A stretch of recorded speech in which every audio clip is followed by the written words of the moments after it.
It was little over 4 a.m. in the morning in the United States as President Ross, along with Doc Samson, were watching from the screen in the Oval Office of what was transpiring in Japan. It seemed like Yujiro had finally made his move, and Baki was his target. During his times of chasing after Yujiro Hanma, Thaddeus Ross had become aware of the offspring that his mortal enemy had created. Of course, there were mixed feelings and ideas of what to do with the children of Yujiro. Was it fair to punish them, the sins of the father following the sons? There were some that felt like all of the Hanma bloodline should be evaporated, but there were also others who felt like this could be an opportunity to kill two birds with one stone. Likely, if Yujiro were allowing for these children to live, it was because he saw potential in them, potential to one day be the very beings that could end up being his downfall. So, it was just common practice to just leave the children be. And for the most part, they weren't going around committing crimes like the father. Among them, the one known about, Baki Hanma, seemed to live a relatively normal life. Although he did occasionally get into some outlandish escapades, they were more so the extent of his father's actions than his own. And it seemed like all signs were pointing to the inevitable clash of Baki versus Yujiro.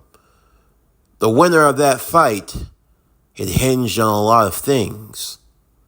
But now to see that Yujiro had not only gotten the people out of the raft, but that he had sent some of them after his own son, it was clear to see what the end game was. "This is rather alarming," Doc Samson said to the president. "Yeah, Yujiro's always cooking up some half-brained scheme. Doesn't care who he gets involved in the process. Do you have anything on the whereabouts of the other one? Of Jack? The last we heard, he was chasing some demon in Ireland, a being by the name of Balor, but we haven't gotten anything else since. And as far as this goes, we may need to step in ourselves. Should I assemble the Thunderbolts? One of our operatives is currently stationed in Japan." No need for that. He already has his mission, and I would like to save the Thunderbolts for more pressing matters. We can't be wasting our resources on Hanma and his schemes. But I do want Operative Sosuke Sagura to be informed of what's going on. Above all else, he needs to keep Miss Konami Chidori safe at all costs. Understood. I'll make sure that the U.S. agent is posted. And for now, I'll make sure that our troops are stationed in defense. There's no telling how this will spill out. Although, I believe that the targets will likely all be taking their fights to the land of the rising sun. We don't have any guarantee of that. Yujiro is always likely to pull a fast one. Remember, he said that there were 6 that were going to be going after Baki, but he only listed 5. But from what we were able to understand, he only pulled 5 aside in the raft. And out of the 13, he let the other 8 escape into the world. Now, I don't want to think I'm not good at math, Mr. President, but that would account for 14 people. That's right. So that means he's got a wild card out there that we don't even know about. The 6th mystery fighter that's going to be waiting in the wings. Ross would just rub his templates. This is just becoming one big mess. One situation after the other. But still, as much as I'd hate to say it, I feel like that boy might be our only hope. Do you really believe it's that dire? That there's no one in the world that could fight against Yujiro? I've learned a lot in my life, Doc. There are things in this world that can't really be explained. I believe there are forces out there, strong forces, things that we don't know about or understand, forces that we can't control. You really think so? Call it a hunch. You see, it's like the tale of Icarus. You're not supposed to fly too close to the sun. Even for us, we have to accept there are some things, divine miracles, acts of God, if you will. Yugo might be one of the strongest of the mortals, but the fact that no one's risen up to challenge him, it tells me that Yugo hasn't reached those gods yet. But I do have one concern. What if eventually there are no more mortals left that can challenge him? What if he does decide to bring down the wrath of a god, or who knows, an ancient evil maybe? If he brings that onto the world, then we're really screwed. Yugo, he's too strong for his own good. There's no one that can challenge him, and he can't find satisfaction. So he'll look even to the places that are forbidden for mortal man. That's why Baki might be our only chance. Well, he's going to have to act fast, because right now, he's reeling. Back in the arena, Baki lied on the ground with a hole in his abdomen. The Rhino had impaled him, and now Baki was fighting through the pain. A mixture of discomfort and anger etched across his face as he looked to the Rhino, who still had his massive foot on his chest. The Rhino had decided that he was going to go for his shot at the title right now. And he wanted his fight to be a street fight. Now, back in the day, a street fight would have elicited a simple form of condition. It would have involved a ring, some kendo sticks, trash cans, steel chairs, tables that were rather flimsy. But when you said a street fight in this day and age, you needed a street. And because even then, a street might not be enough to contain what was about to happen. Baki would begin to transform as his wound would heal, leaving a faint scar. The Hulk had now re-arisen, lifting up the foot of the Rhino. He slammed him out of the arena and through multiple walls as they went descending into the streets. Camera crews would be following along with the crowds. His girlfriend Kozu would be following as well, as she too were concerned. The Hulk and the Rhino now fought into the streets of Japan, the people watching on as the fight had now disheveled into concrete-breaking, car-destroying madness.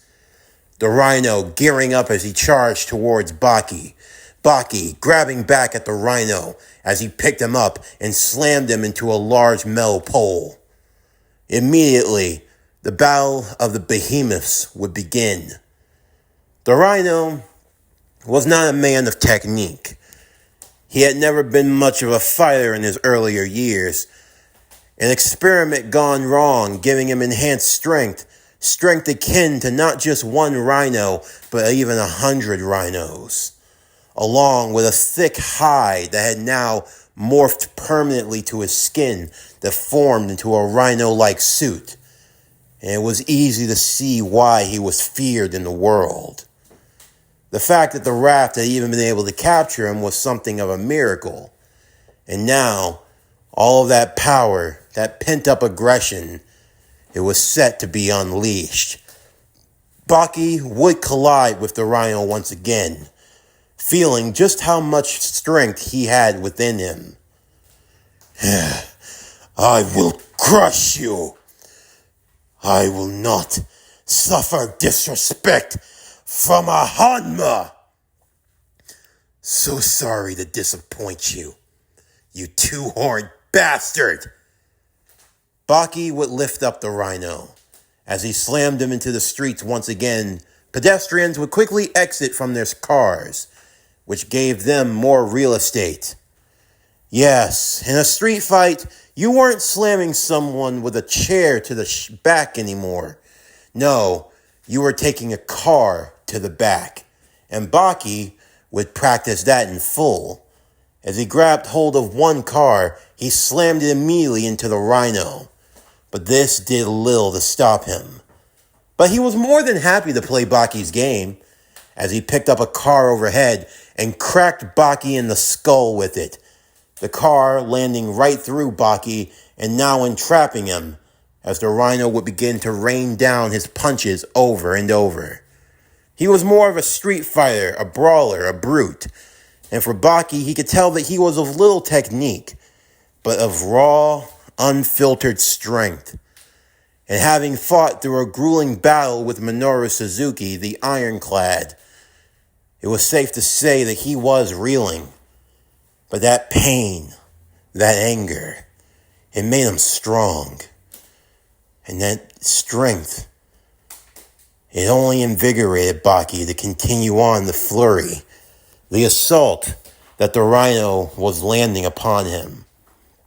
Baki would break free from the car that he had wrapped around his body, just in time to grab a telephone pole as he smashed it right into the Rhino as he came charging in once again, this time hitting him with another signature spear, what he called the Gore. Of course, this was in inspiration to a wrestler who was also named the Rhino. Unfortunately, he had gone into retirement shortly after Monster started taking over the league, since he was a lot of things, but mutating yourself for power, well, that was a whole different story. But that was the thing about this world. If you wanted to stay relevant, you needed power, you needed strength. Many pro wrestlers, athletes, fighters of all walks of life, they soon found themselves being outclassed. The people no longer cared about a contest of strength among men. No, they wanted to see real titans of the industry. So, everyone turned to getting a transformation, getting a power-up, any way that they could.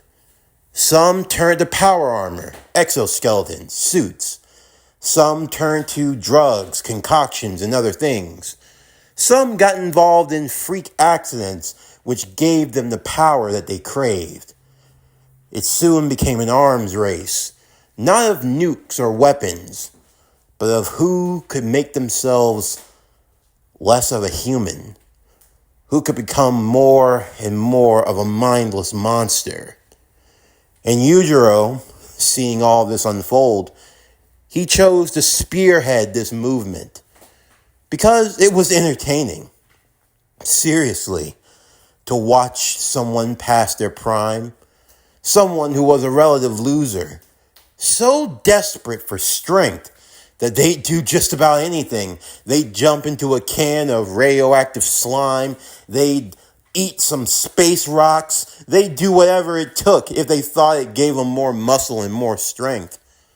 A lot of them were losers. They lacked technique, skill, the fundamentals. Hell, Yujiro didn't even need to transform half the time. He could still wipe them out. But then there were the few who were good, the few who were truly exceptional, the real elites. All they needed to do was even the playing field. And once they did that, well, that was all she wrote. From there, anything was possible. Baki was now a part of this world, and he was getting to see firsthand that in a world of monsters, you had to evolve. You had to become something even greater. If you were living in a world of monsters, you needed to become a demon. And if you found yourself in a den of demons, then maybe you needed to become the devil itself. The crowd would watch on as the Rhino would continue to run amok, charging at Baki. Baki would stand his ground though. As he grabbed hold of the horns of the Rhino, he would lift him up before immediately pulling him into a pile driver, spiking his head directly into the ground. But of course, he knew that wouldn't be enough to stop him. As Baki would pick him up once again, he would immediately go for a lock of the arms, attempting to bend back the Rhino and pull his shoulder right out of its socket. He managed to do so, but unfortunately, Rhino was a tough SOB. Popping it back into place, he continued on in his assault, the two of them continuing as punches would land across from each other. Baki continuing his beatdown on the Rhino continuing to slash and tear away at Baki. It was starting to become bedlam. The streets were filled with broken slabs of concrete and metal, fire beginning to emanate around them. It looked like pure carnage and destruction. Before long, the Rhino could feel that in his old age, he didn't quite have the heater that he used to have. Baki was only growing stronger as they continued to fight, and if he didn't know any better, he thought he was getting bigger. Eventually, the Rhino would be staggered as Baki would land a signature strike, a kick to the neck, causing the Rhino to fall backwards as Baki would launch a series of flurry punches, all of them coordinated. He didn't punch for the face, he aimed at the body, because there was one thing that Baki knew above all else. It didn't matter how strong you were on the outside. On the inside, your organs, your liver, your kidney, those were things that you couldn't make stronger. Baki would launch his gamma fist into the kidneys of the Rhino. He would launch into the ribs, causing them to break, to the point where he had a punctured lung. It was hard for the Rhino to even breathe. Every time he tried to run and build momentum, he would lose steam and cough up blood. Baki, now having the Rhino on the defensive, would take a full car in each hand, holding him like a pair of boxing gloves, as he went storming towards the Rhino. One punch after another to the face now. The Rhino, he could hardly breathe anymore. And now, the blows to the head were starting to get concussive. With each shot, Baki let out his anger. This is what you wanted, right?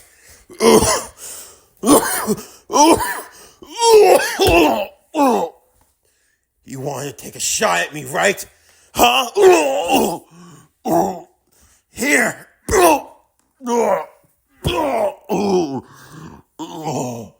Come on, Rhino. We're just getting started.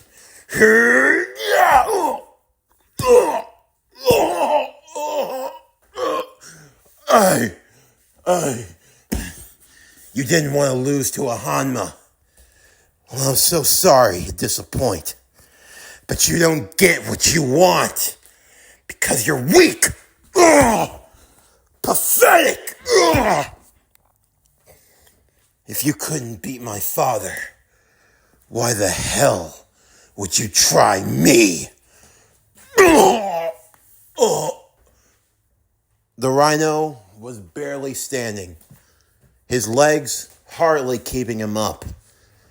Not too far away, there was a 40-story building, and Baki knew how he wanted to finish this fight. He grabbed Rhino by the horns. With one hand, holding the Rhino, he used his other as he began to climb and scale the building. Once he made it all the way to the top, helicopters were now flying, recording what was about to happen.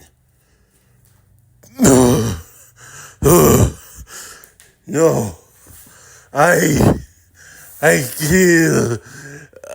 yield. You what? I'm sorry. I don't think I heard you right. You what?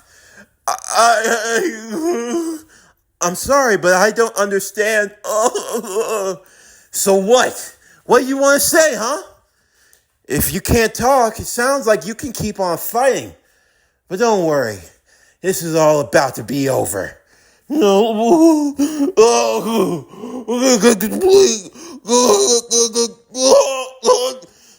Baki would lift him up into the power bomb position as he jumped off of the roof from 40 stories straight on to solid concrete. He unleashed a 40-story gamma bomb. A large puff of smoke would be seen as the Rhino was driven into the ground. A large crater sprung from the result of the crash. And by the time people could see through the clearing of dust and combat smoke, Baki would stagger out of the hole, the Rhino laying in defeat.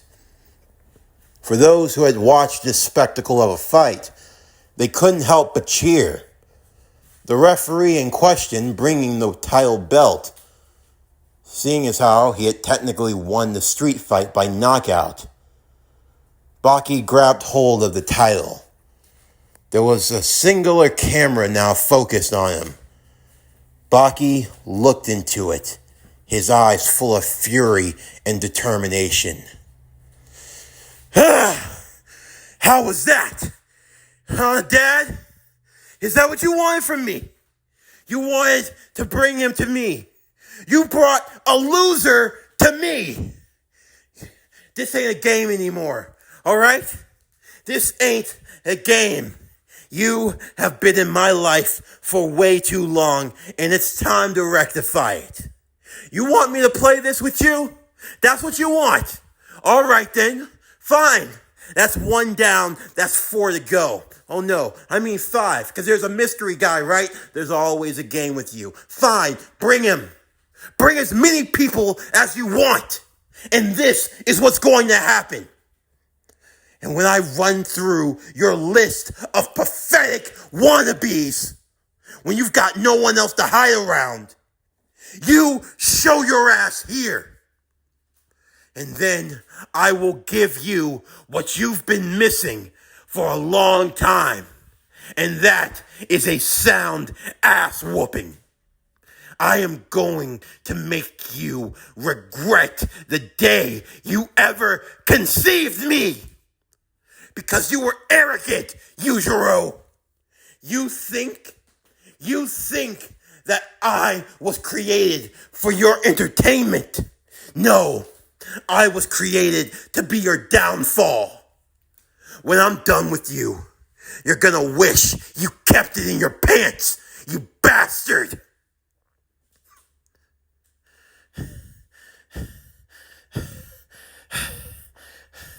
I'll see you around, Yujiro. With that, Baki would crush the camera. The people cheering as Baki held his title in the air. For him, this was only temporary. This wasn't going to last forever. All of this started because Yujiro wanted a challenge. Well, Yujiro was a spoiled brat that always got everything else he wanted in life. So Baki was just going to give him what his final request would be. He would give him the ultimate beatdown. If he had to run through the gauntlet, that's what it would take. But one way or another, this would end. Either he died or Yujiro died. There was no in between. Sadly enough, as much as Baki would hate it, as he went home, as he relaxed from a shower and crawled into bed with his lovely girlfriend, Baki couldn't help but be satisfied. Winning. Winning bred more winning. The desire to get better. On that level, he understood his father. But he would no longer be a pawn in his father's games, to be pushed around and used as he saw fit.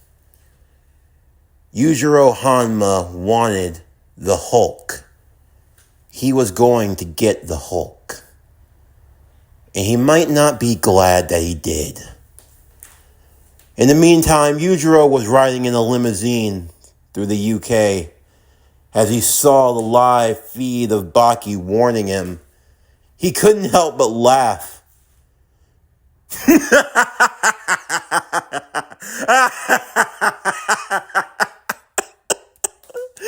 Good one, Baki. Good one. Way to get the crowd entertained. But sir, the driver would say, your own son just threatened you. Nah. He was just doing that for the crowd. Baki's a showman. He always has been. Always trying to have that flash and flare. But in the end of the day, no, I know him better than anyone. He's looking forward to this, what I have in store. Sir, if you keep this up, he might die. Yujiro would smack the driver in the back of the head. Oh! Don't you say something so idiotic. He's my son after all. There's no way this will kill him. After all, that privilege is reserved for me. This concludes Baki, the Immortal Grappler. What if Baki was the Hulk? Season 1, Part 3. As always, if you enjoyed today's video and everything else that we have to offer, then please don't forget to like, comment, subscribe, share, and hit that bell for post notifications so you can stay up to date on everything that is PowerCore Productions and Podcastings that has to come out now and in the future. Stay tuned tomorrow as we continue with Baki the Immortal Grappler. What if Baki was the Hulk? Season 1, Part 4. But anyway, that's going to do it for the end of today's video. I'm Javon Harrington with PowerCore Productions and Podcastings, signing off, and I'll see you next time.